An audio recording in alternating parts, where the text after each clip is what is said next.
ಕಾಣಿಸ್ತಾ ಇಲ್ಲ. ಗೌರವ ಬರಲಿಲ್ಲ. ನನ್ನ ಹೆಂಡತಿ, ಈ ಮಗುಗೆ ಜನ್ಮ ಕೊಟ್ಟು ನನ್ನ ಹೆಂಡತಿ. ಏನಾಯ್ತು ನಿನ್ನ ಹೆಂಡತಿಗೆ?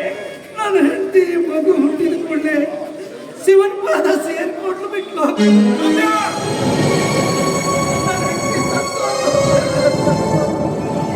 ಏನ್ ಹೇಳ್ತಾ ಇದ್ದೀಯ? ಏನ್ ಹೇಳ್ತಾ ಇದ್ದೀಯೋ ನೀನು? ಅಲ್ಲೋ, ನಿನ್ನ ಕಲ್ಪನೆಯಲ್ಲೂ ಊಹಿಸಿದಂತಹ ಅನಾಹುತ ನಿನ್ನ ಬದುಕಿನಲ್ಲಿ ನಡೆದ್ಬಿಡ್ತಲ್ಲೋ. ಹೆರಿಗೆಗೆ ತವರು ಮನೆಗೆ ಹೋಗಿ ಬರ್ತೀನಿ ಅಂತ ಹೇಳಿ ಹೋದ ನಿನ್ನ ಹೆಂಡತಿ ನಿನ್ನ ಬಾಳನ್ನೇ ಬರಿದು ಮಾಡಿಬಿಟ್ಟಲ್ವ ರುದ್ರ. ನೋಡು,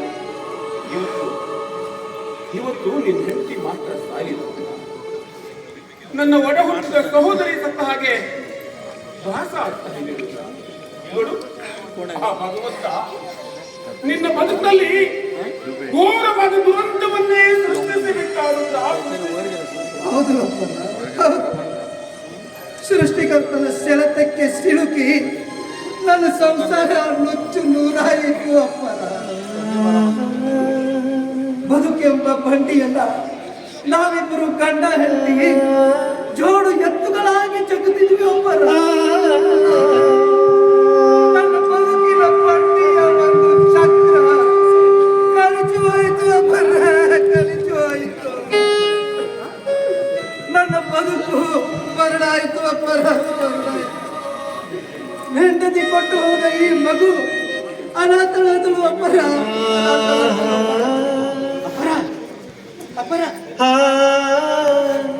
ಈ ಮಗು ಹುಟ್ಟದೇ ಇದ್ರೆ ನನ್ನ ಹೆಂಡತಿ ಖಂಡಿತವಾಗಿಯೂ ಸಾಯ್ತಿರ್ಲಿಲ್ಲ ಅಪ್ಪರ, ಖಂಡಿತವಾಗಿಯೂ ಸಾಯ್ತಿರ್ಲಿಲ್ಲ. ಅಭಿಪ್ರಾಯ ತಪ್ಪಾಗಿದೆ. ನೋಡು, ದೀಪ ಕೈ ಸುತ್ತಿದ್ದು ಅಂತ ಹೇಳಿ ಯಾರಾದ್ರೂ ಬಳಕೆಯನ್ನ ಹೊಡಿತಾರೆ. ಇಲ್ಲಿ ಯಾರ ಸಾವಿಗೂ ಯಾರು ಕಾರಣೀಕರ್ತರಲ್ಲ. ನೋಡು, ಅವರವರ ಭೋಗಗಳನ್ನ ಅವರು ಪಡೆದುಕೊಂಡೇ ಬಂದಿರ್ತಾರೆ. ಅದನ್ನ ಅರ್ಥ ಮಾಡಿಕೊಳ್ಳದೆ ವ್ಯಕ್ತವಾಗಿ ಹೋರಾಡ್ತಾ ಇದೆ ಇಂದಿನ ಈ ಮಾನವ ಸಮಾಜ. ಅಂದರೆ ನಾನು ಮಾಡಿಕೊಂಡ ಹೆಂಡತಿಯನ್ನ ಮರಿಬೇಕು ಅಂತೀಯ? ಮರಿಲೇಬೇಕು ರುದ್ರ.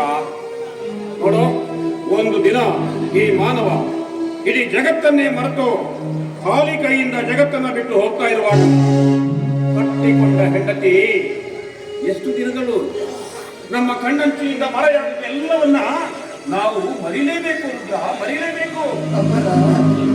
ಮಾಡಿಕೊಂಡ ಹೆಂಡತಿಯನ್ನು ಮರೆತರು ಅವಳು ಕೊಟ್ಟು ಹೋದ ಈ ಮಗುವಿನ ಮುಂದಿನ ಭವಿಷ್ಯ ಹೆಂಗ ಯೋಚನೆ ಮಾಡಾಕತ್ತೀನಿ ಅಪ್ಪ.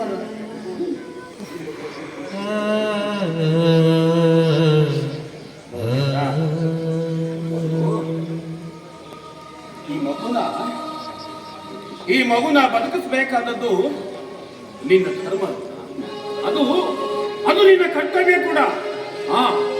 ನೋಡು, ಈ ಮಗುಗೆ ಅಂಬಿಕಾ ಅಂತ ನಾಮಕರಣ ಮಾಡಿ.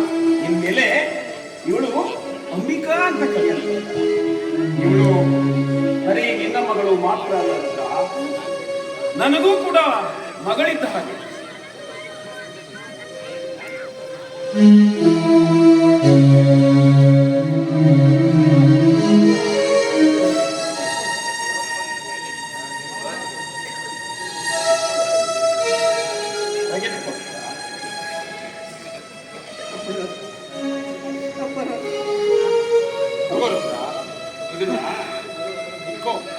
ಇದು ನಿನ್ನ ಮಗಳ ಖರ್ಚಿಗಾಗಿ.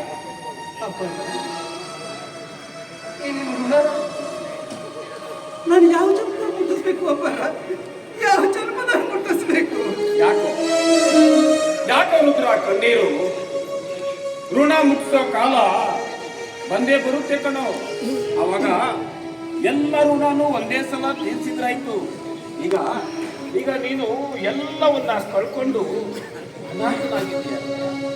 ಇರ್ಲಿ, ಈಗ ಈ ಮಗುನ ಯಾವ ಮನೆಯಲ್ಲಿ ಬಿಡ್ತೀಯ? ಈ ಊರಾಗ ಯಾರ ಮನೆಯಾಗೂ ಈ ಮಗುವನ್ನು ಬಿಡಂಗಿಲ್ರಿ. ಬೆಂಗಳೂರಿನಾಗ ನನ್ನ ಹೆಂಡತಿ ತಂಗಿ ಅದಾಳ್ರಿ, ಅಲ್ಲಿ ಹೋಗಿ ಅವ್ರ ಮನೆಯಾಗ ಬಿಡ್ತೀನಿ. ಅದು ಅಲ್ದ ನನ್ನ ಹೆಂಡತಿ ತಮ್ಮ ಅರವಿಂದ್ ಅಂತ ಅಲ್ಲೇ ಸಾಲಿ ಕಲಿಯಕತ್ತನ್ರಿ. ಇಬ್ರು ಕೂಡೇ ಜೋಪಾನ ಹಾಕ್ತಾರ್ರಿ ಅಪ್ಪರ. ಅದು ಅಲ್ದ ನನ್ನ ಹೆಂಡತಿ ತಂಗಿ ಅಕ್ಕನ ಮಗಳು ಎಂಬ ಅಕ್ಕರೆಯಿಂದ ಈ ಮಗುವನ್ನು ಸಾಕ್ಬಹುದು ಎನ್ನೋದು ನನ್ನ ಆಸೆ ರೀ ಅಪ್ಪರ. ಅಷ್ಟು ಮಾಡೋ ರುದ್ರ. ಯಾಕಂದ್ರೆ ಈ ಮಗು ಇನ್ನೂ ತುಂಬಾ ಚಿಕ್ಕದು ಬಹಳ ದಿವಸ ಇಲ್ಲಿರೋದು ಒಳ್ಳೇದಲ್ಲ. ನೀನು ಒಂದು ಕೆಲಸ ಮಾಡಿ, ಇವತ್ತೇ ಹೋಗಿ ಬೆಂಗಳೂರಲ್ಲಿ ಬಿಟ್ಟ. ಮತ್ತೆ ಹಾಗೆ ಒಳ್ಳೆಯ ಶಿಕ್ಷಣ ಕೊಟ್ಟು ಸಮಾಜದಲ್ಲಿ ಒಳ್ಳೆಯ ವ್ಯಕ್ತಿಯನ್ನಾಗಿ ಮಾಡ್ಲಿಕ್ಕೆ ಆಯ್ತಾ? ನೀನು ಈಗಲೇ ಹೊರಡು. ಹೋಗ್ಬಾರ್ದು. ಭಗವಂತ ರುದ್ರನ ಬದುಕಿನಲ್ಲಿ ಭೀಕರವಾದ ಹಾನಿಯನ್ನೇ ಎಬ್ಬಿಸಿ ರುದ್ರನ ಮಗಳ ಭವಿಷ್ಯವನ್ನ ಒಳ್ಳೇದು ಮಾಡುತ್ತೆ.